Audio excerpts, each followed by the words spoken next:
ఈ రోజే డౌన్లోడ్ చేయండి. మీ ఫేవరెట్ షోస్ చూడండి.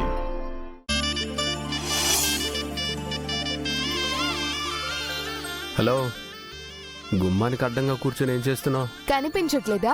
ముగ్గేస్తున్నాను. ఏదో యుద్ధం చేస్తున్నాను అన్నట్టు చెప్తున్నావేంటి? ముగ్గు వేయడం రాని వాళ్ళకి ఏం తెలుస్తుంది ముగ్గు గురించి? హలో, ఇప్పుడు ఎవరికి ముగ్గు వేయడం రాదంటున్నావు? అవునా? అయితే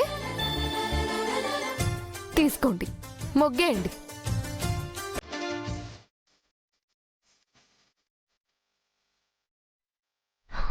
ఏంటి సార్ ఆలోచిస్తున్నారు? మొన్న నైట్ పానీపూరి చేసినంత ఈజీ అనుకున్నారా ఇప్పుడు ముగ్గేయడం? మీకు ముగ్గులోకి దింపడమే వచ్చు, ముగ్గేయడం రాదు.